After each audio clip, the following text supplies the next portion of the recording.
Muy buenas tardes, soy Omar Mariluz y esto es Central de Informaciones. Y continúan todas las remesidas que está trayendo la demanda de Odebrecht ante el CIADI, ante este tribunal internacional. Demandó al Estado peruano por $1.200 millones. Caso Gasoducto Sur peruano. Y esto está generando un terremoto literalmente, porque ya tenemos a un ministro de Energía y Minas que ha tenido que renunciar, claro, también vinculado a estos temas, luego que se conociera que había asesorado a la constructora brasileña mientras era asesor del Ministerio de Energía y Minas, pero también hay una nueva víctima, que es el procurador o ya ex procurador Jorge Ramírez. Bueno, ¿qué ha pasado el día de hoy? Pero la Procuraduría General de la República separó al procurador Jorge Ramírez del caso Lavallato, según consigna en una resolución publicada este miércoles en el Diario Oficial El Peruano. La decisión fue tomada ayer en una sesión extraordinaria del Consejo Directivo. La decisión publicada no especifica las razones de la separación. Habría que ser más elegante en ese caso y más transparente también, hay que decirlo, ¿no? Si están tomando una decisión de ese tipo, digan pues, ¿por qué lo están separando? Bueno, sin embargo, le agradecen los servicios prestados. El documento está firmado por el Procurador General Daniel Soria Luján. Ramírez fue criticado duramente y durante los últimos días tras conocerse que solicitó al exministro de Energía y Minas, Juan Carlos Liu, reunirse con representantes de Odebrecht para recuperar la concesión del gasoducto sur peruano.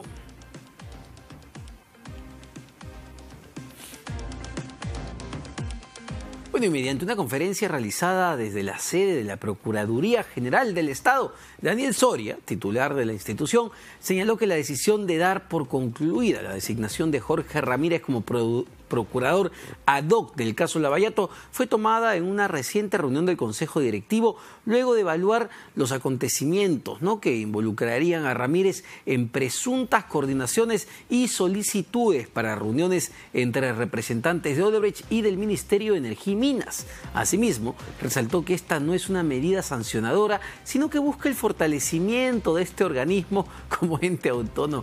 Bueno, ya, pues es una payasada que digan eso, ¿no? Evidentemente lo están castigando por estar intermediando estas reuniones, pero bueno, según explicó, los procuradores son servidores de confianza. Por otro lado, descartó cualquier reorganización de la institución, revelando la designación de Silvana Carrión como la nueva procuradora ad hoc del equipo Lavallato. Además, Silvana Carrión pues será la procuradora adjunta, la mano derecha del procurador Ramírez, ¿no? Así que así están las cosas en la Procuraduría y los efectos de todo el tema gasoducto sur peruano. El directivo ha evaluado los acontecimientos difundidos el fin de semana por todos conocidos, y lo que ha determinado es que pudo haber una intención que trate de estar alineada con la defensa de los intereses patrimoniales del Estado, pero lo que queda claro es que, si bien los procuradores tienen autonomía funcional en general, los procuradores y procuradoras tienen el ejercicio de esa autonomía en el marco de las normas del sistema. Frente a situaciones donde no puede haber claridad o puede haber dudas, lo importante para nosotros, como Procuraduría General del Estado, como ente rector del sistema, es que el sistema no deje de fortalecerse. Y en este caso concreto, que la Procuraduría ad hoc no deje de fortalecerse, ¿no?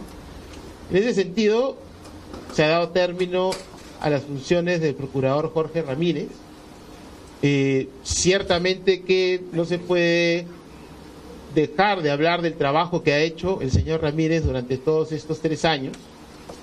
Esta no es una decisión de carácter sancionador, no es producto de una evaluación de desempeño, es una decisión que en ejercicio de sus atribuciones el Consejo Directivo de la Procuraduría General del Estado la ha adoptado para que el sistema pueda fortalecerse, la Procuraduría del Trabajo, la Procuraduría ad hoc pueda fortalecerse en la confianza en que hay un equipo consolidado y un equipo que seguirá trabajando. Esta decisión no implica ningún tipo de reorganización de la Procuraduría. Las actuaciones que han venido realizando se seguirán llevando y se encargará el despacho titular de la Procuraduría, la doctora Silvana Carrión. Estamos en el marco de una decisión que se ha tomado donde se da término a una función teniendo en cuenta que los procuradores son servidores de confianza, de acuerdo a lo que las normas vigentes lo dicen.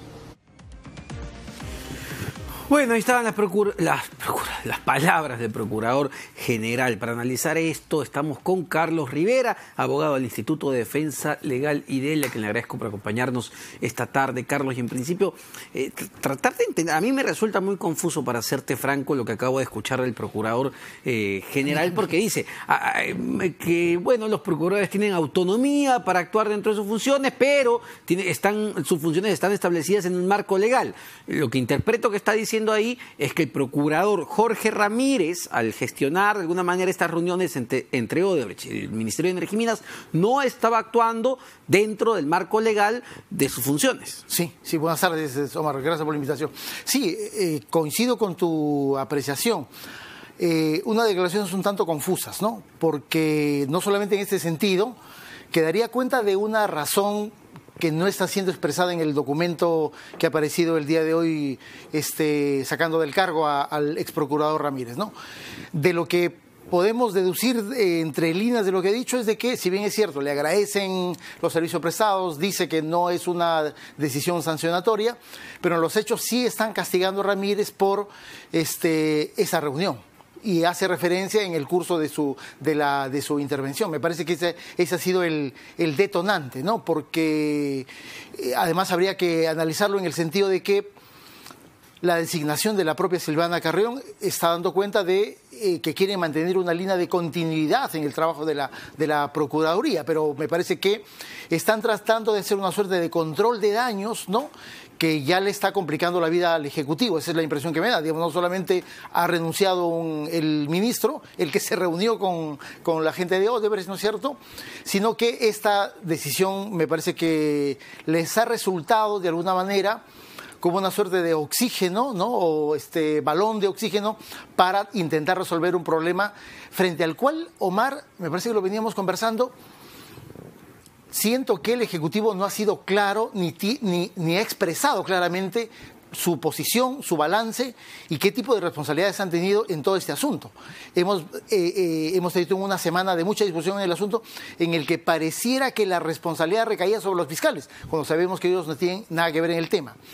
Cuando la responsabilidad está en el escenario, en el ámbito del Poder Ejecutivo. Y ese es el tema. Y ahí no han dicho nada, especialmente creo la ministra de Justicia. Porque, Carlos, el propio ministro de Energía y Minas, en las entrevistas que da el fin de semana al diario Correo, al diario Gestión, detalla muy bien de cómo se gestaron estas reuniones y por qué es que él recibe a la gente de Odebrecht. Sí. Y ahí lo que cuenta es que es la ministra de Justicia quien llama al ministro de Energía y Minas, porque Ramírez quería contactarse con ellos.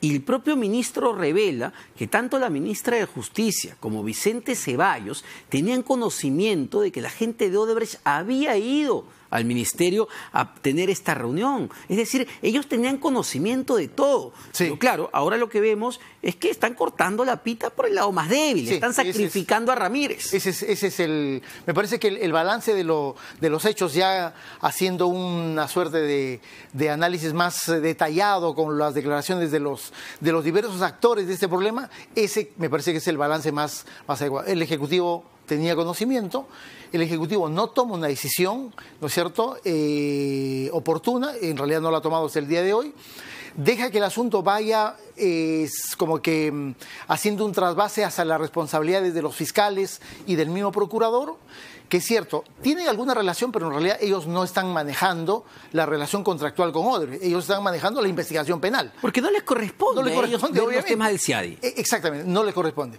Pero lo que hemos visto en los últimos días es que las tintas se han cargado sobre la responsabilidad de los fiscales, como si ellos hubiesen manejado la negociación general con Odebrecht, cuando eso ha sido el Poder Ejecutivo.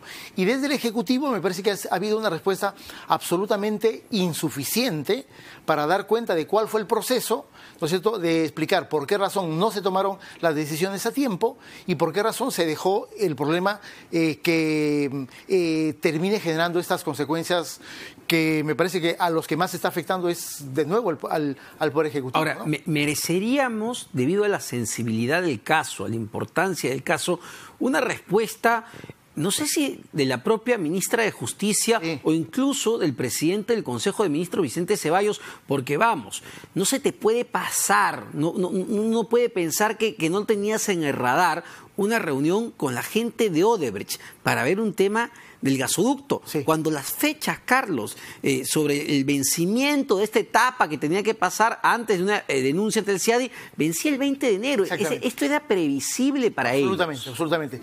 Si no han tomado la previsión, mira, hay una negligencia política mayúscula, pero creo que ellos han podido tomar previsiones, porque han habido reuniones, han tenido conocimiento, y esa responsabilidad está en la cancha del Poder Ejecutivo sin ninguna duda. Necesitamos explicaciones desde el primer ministro o desde la propia ministra de Justicia. Yo no dudaría, yo creo que más bien se están demorando en darles explicaciones. Claro, ahora tenemos el asunto del cese de la designación de Jorge Ramírez, y claro, ahora comenzamos a discutir sobre quién viene de recambio y si es que fue una sanción o no.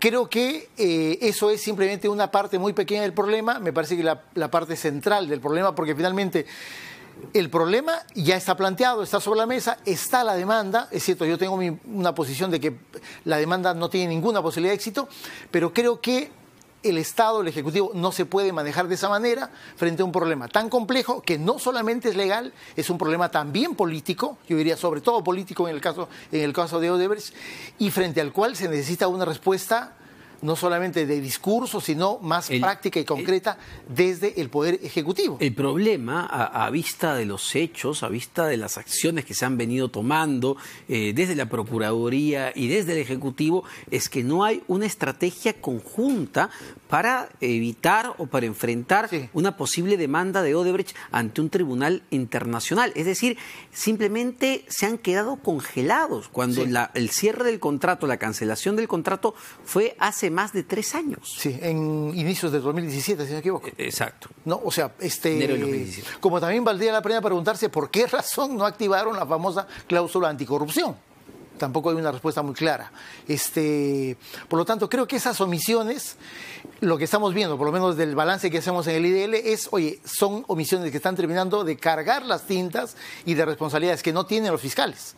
Porque claro, me parece que hay también posiciones que intentan aprovechar el momento y golpear la labor de la Fiscalía.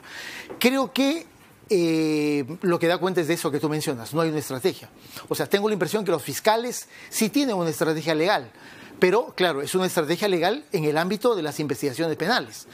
El caso Odebrecht no solamente son investigaciones penales, también hay un proceso de negociación, hay un lado político mucho más complejo, frente al cual pareciera que no hay decisiones que se han tomado, a pesar de que hay circunstancias muy concretas frente a las cuales era fundamental que tomen decisiones.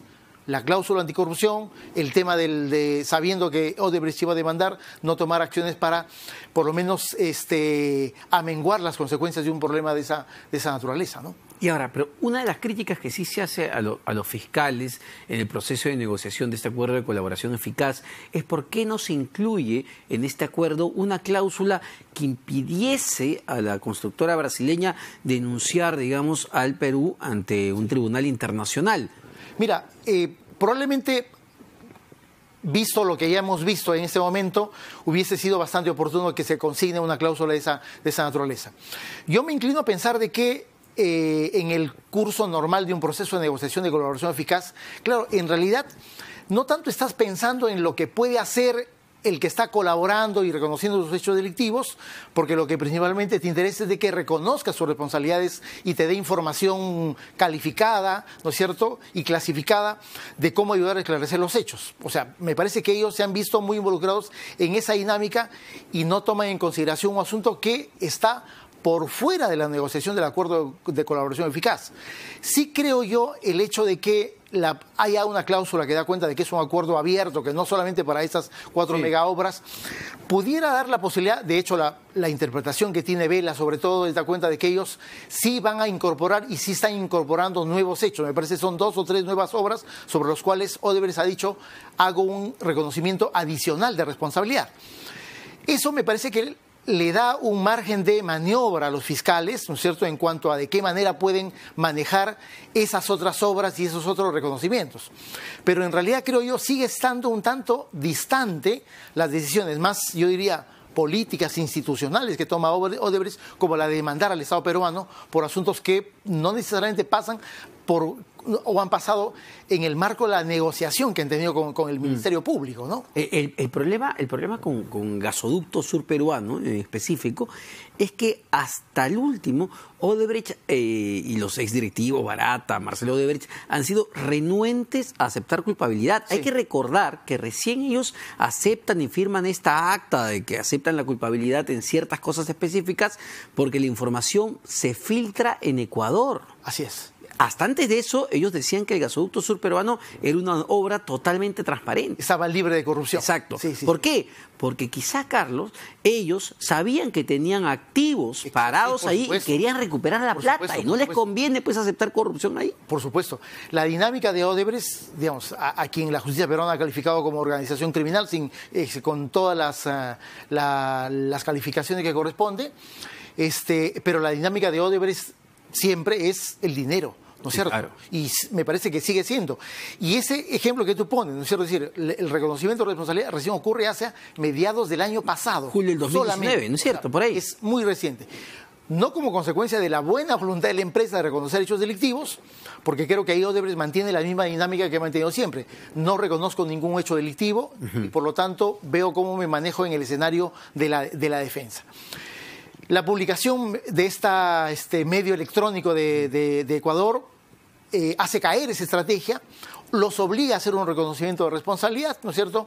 Son incorporados a la investigación y luego ellos hacen, tras este reconocimiento de culpabilidad, la Fiscalía los exonera de la investigación y los excluye de la investigación. Por lo tanto, ¿no es cierto?, el escenario que tiene Odebrecht es: me he librado de una investigación penal, ¿no es cierto?, pero tenía pendiente resolver el asunto más financiero, económico y monetario del proyecto que ellos estuvieron impulsando desde hace algunos años atrás. Lo que no se resuelve es qué pasa con los activos de la empresa, ¿no es cierto? Y esa decisión de qué pasa con esos activos en realidad no tiene nada que ver con la labor de los fiscales, sí tiene mucho que ver con las decisiones que se debían tomar en el Poder Ejecutivo. Y ese es el problema. Y eso es lo que a mí me parece que determina responsabilidades políticas del Ejecutivo, de que ellos sabían cuál era el curso de colisión que iba a tener la empresa y no se ha tomado ninguna decisión. Justamente por eso, ¿no? Sabiendo que existía toda esta información, ¿cuál es el nivel de responsabilidad en este momento de la ministra de Justicia, que realmente brilla totalmente por su ausencia, que debe ser la persona a dar las explicaciones del caso, de los procesos y procedimientos y la respuesta ante Odebrecht? Sí, creo que hay una responsabilidad del Ejecutivo en general, del primer ministro, de la ministra de Justicia, del Ministerio de Economía o del Ministerio de Energía, ¿no es cierto? Mientras no tengamos una explicación en términos políticos y claros, me parece que hay omisiones graves, yo diría. Si el Ejecutivo decide no dar ninguna explicación, yo sí creo que ahí podemos hablar ya de responsabilidades políticas, que en su momento, cuando se instale el Congreso de la República, supongo que se tendrán que analizar y verificar. Pero creo que el Ejecutivo todavía está a tiempo, no someternos a una discusión de quién es el siguiente procurador, sino de por qué razón hemos terminado en estas circunstancias, ¿no? Y por qué razones ellos no tomaron las decisiones que se esperaba que tomen, ¿no? Ahora, pero ¿cuánto nos puede perjudicar, Carlos? Porque en los últimos días, digamos, escuchando a expertos que manejan estos litigios arbitrales a nivel internacional y que conocen de alguna manera el manejo, el teje y maneje de un tribunal como el CIADI, lo que decían es que no ayuda para nada el hecho de que haya estas declaraciones de parte de ministros, de parte de procuradores, de parte de fiscales, porque a ese nivel de arbitraje la cosa es muy técnica y muy específica y se basa mucho en los hechos y en los contratos. Sí, de hecho que sí. Y creo que la estrategia de Odebrecht va en ese camino, es decir, de decir, oye, acá hay un contrato que fue resuelto por una razón, según la carta del presidente de Odebrecht, una razón más política que técnica, ¿no es cierto? Se basa en el hecho, no lo dice la carta, porque entendemos de que Odebrecht en su momento estuvo en desacuerdo que se incorpore una cláusula anticorrupción, pero es una ventaja que de alguna manera se le está dando a Odebrecht el no haber activado hasta la fecha esa cláusula anticorrupción. Por lo tanto, lo que tú mencionas hace un momento, oye, el Ejecutivo ¿tiene o no tiene una estrategia? Pareciera que no la tiene y pareciera dar mensajes contradictorios que pudieran eventualmente ser utilizados por la defensa de Odebrecht en este tribunal arbitral. Sobre eso yo diría dos cosas importantes. Uno, no solamente es este porcentaje de triunfos que ha tenido el Estado peruano en este tribunal, sino un elemento que para mí resulta no de menor importancia, sino yo diría de mayúscula importancia, que el CIADI es un órgano del Banco Mundial, sí, ¿cierto? Claro. Sí. Y por lo tanto, yo sinceramente vería muy poco probable que una empresa como Odebrecht, una empresa repudiada, con sentencias en el Perú, en el Brasil, con un acuerdo de colaboración con el Departamento de Justicia de los Estados Unidos, por actos de corrupción declarados por ellos mismos, tenga o logre o obtenga un éxito en un tribunal como el del Banco Mundial, que parte de sus políticas centrales a nivel global es justamente la lucha contra la corrupción. Veo que eso sería poco probable en realidad. Pero lo que no podemos permitir es que Odebrecht se dé el lujo de colocar y de tirar al Estado peruano contra la pared y el Estado peruano no reaccione pasado tantos días desde que se ha tomado conocimiento de esta decisión de demandarnos. Y siendo realistas, Carlos, esto puede terminar afectando el propio acuerdo de colaboración eficaz. Te lo pregunto porque cuando por octubre, si no me equivoco, del año pasado, se estaba viendo todo el tema de la devolución del dinero de la venta de Chacya, ¿no? Sí. Estos más de 500 millones de soles.